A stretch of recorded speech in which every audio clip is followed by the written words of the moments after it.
চুরি ছিনতাই অনেকটাই নিয়ন্ত্রণে রয়েছে বলছে র‍্যাব। নির্বাচনে জিকির শুনাইয়া লাভ নেই, আমরা রক্ত দিতে শিখে গেছি।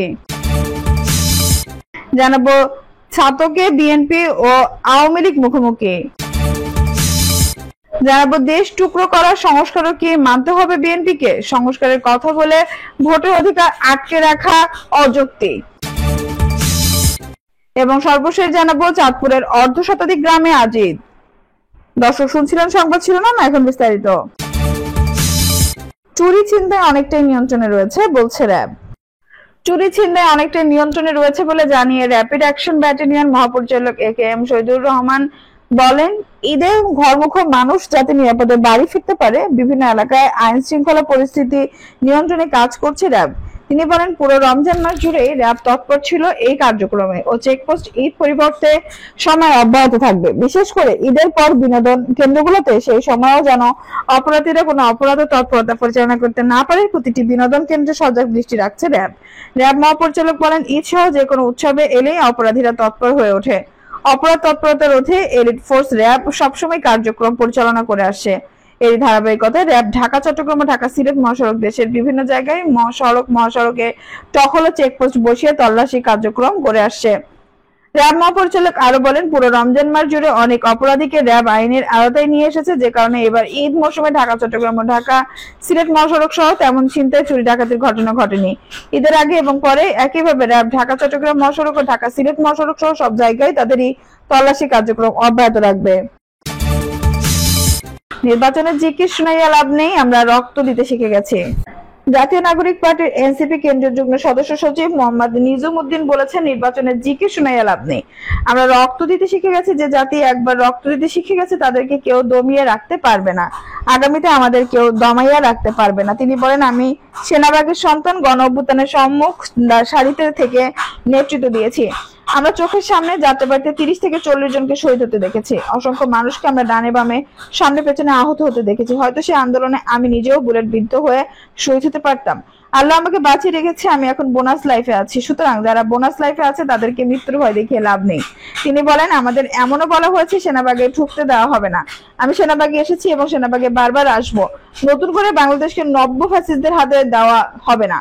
আমরা সংখ্যায় কম হতে পারি, বয়সে কম হতে পারি, কিন্তু আমাদের স্বপ্ন অনেক দূর। আমরা বাংলাদেশ স্বাধীন করেছি, আমরা বাংলাদেশ বিনির্মাণ করব। আগামীর বাংলাদেশ বিনির্মাণ হবে শহীদের রক্তের উপর দাঁড়িয়ে। আগামীর বাংলাদেশ বিনির্মাণ হবে 2000 শহীদের আকাঙ্ক্ষা সামনে রেখে। নিজামুদ্দিন বলেন, শুধুমাত্র ভোটের জন্য এই অভ্যুত্থান হয়নি, শুধুমাত্র একটা নির্বাচনের জন্য 2000 শহীদ জীবন দেয়নি। যারা ভোট নির্বাচন করে জিকির করতেছেন তাদেরকে বলে দিতে চাই, গত 15 বছর ভোটের জন্য কেন হাসিনার পতন ঘটাতে পারলেন না, কেন গত 15 বছর 3টা ইলেকশন থামাতে পারলেন না, কেন 28 অক্টোবর ঢাকা শহরে লক্ষ লক্ষ লোক নিয়ে 10 মিনিট রাস্তায় স্থায়ী হতে পারলেন না।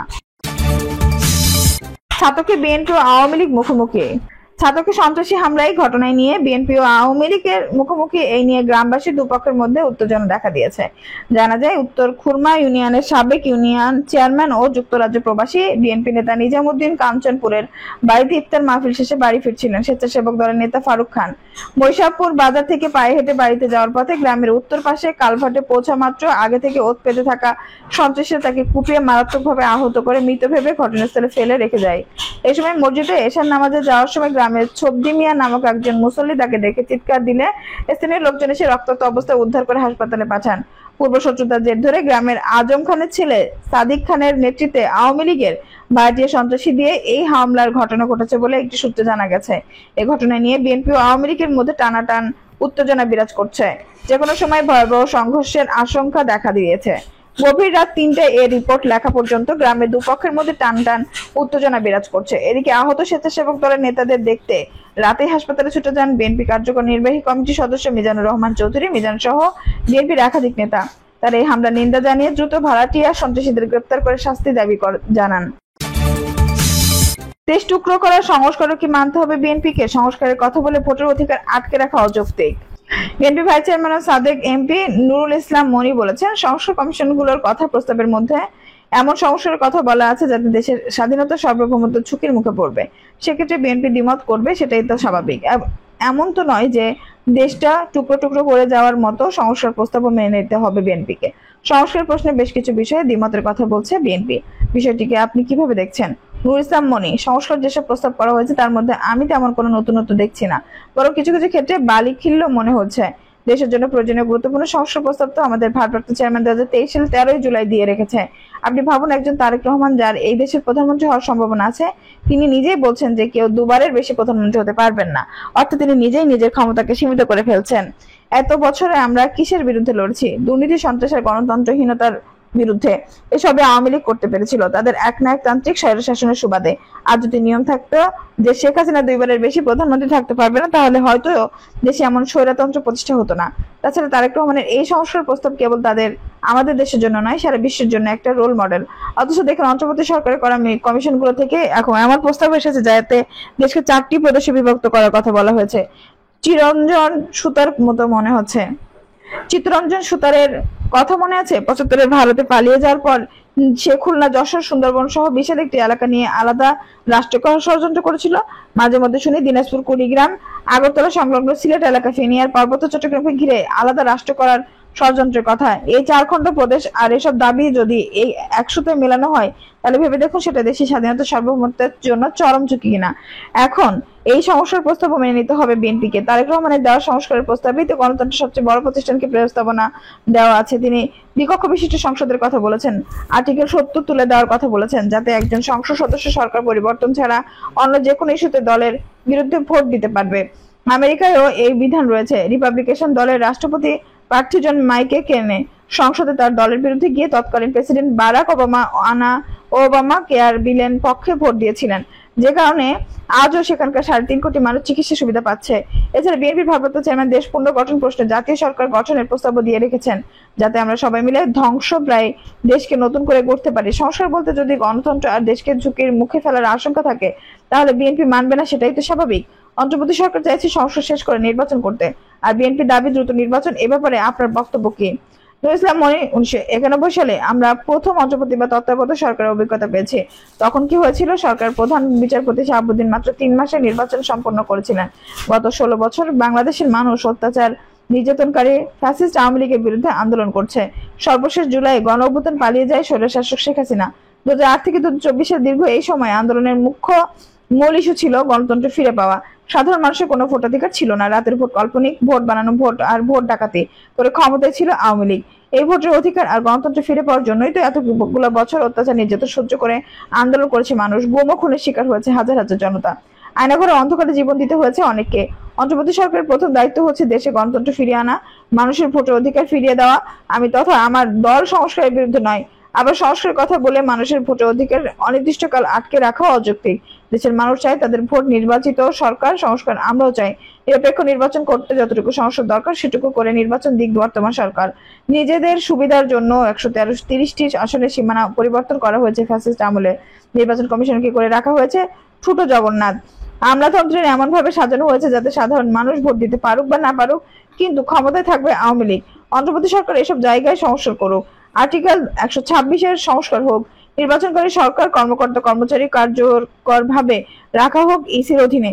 নির্বাচন প্রশ্নে নির্বাচন কমিশনকে সর্বোচ্চ ক্ষমতার অধিকারী করতে যা যা সংস্কার করা দরকার তাই করুক বর্তমান সরকার। এসবে তো আপত্তি নেই। 16 বছর ভোট দিতে না পারা মানুষ উন্মুখ হয়ে আছে একটি নির্বাচনের জন্য। সবাই চায় তাদের পছন্দের কাউকে জনপ্রতিনিধি করার মাধ্যমে দেশে আবার গণতন্ত্র পুনঃপ্রতিষ্ঠা হোক। বিএনপি কেবল জনগণের সেই চাওয়া তুলে ধরেছে। দেশের বৃহত্তম দল বিএনপি জনগণের প্রতিনিধিত্ব করে, তারা জনগণের কথা বলবে, এটাই স্বাভাবিক। আমি মনে করি বর্তমান সরকার উচিত হবে বিএনপি তথা জনগণের এই দাবির প্রতি সম্মান জানিয়ে দ্রুত নির্বাচন দেওয়া, নয়তো আবার নির্বাচনের এক দফা দাবি নিয়ে আন্দোলনে নামতে হবে বিএনপিকে।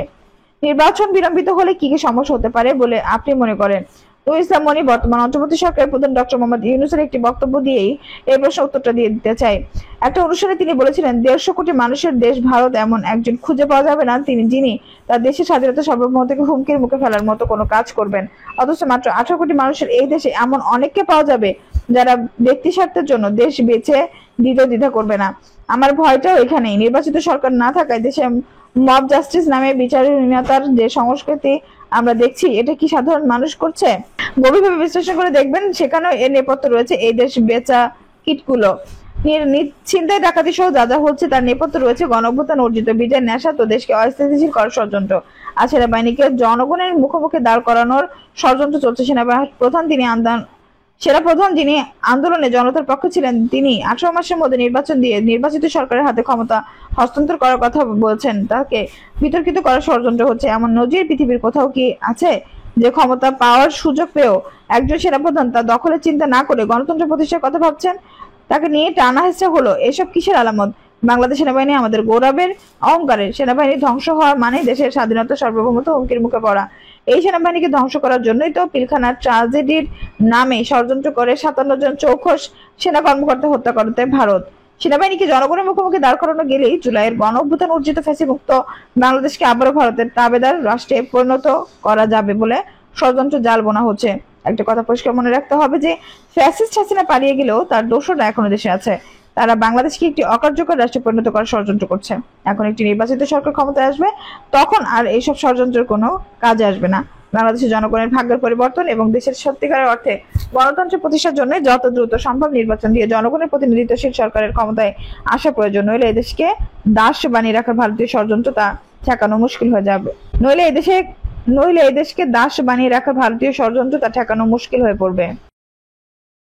দর্শক, এই ছিল এখনকার সর্বশেষ সংবাদ। নিশ্চয়ই ভালো লাগলে অবশ্যই একটা লাইক দিন, কমেন্টে আপনার মূল্যবান মতামত জানান। সবসময় আমাদের পাশে থাকতে সাবস্ক্রাইব করে বেল বাটনটি অন করে রাখুন। ধন্যবাদ।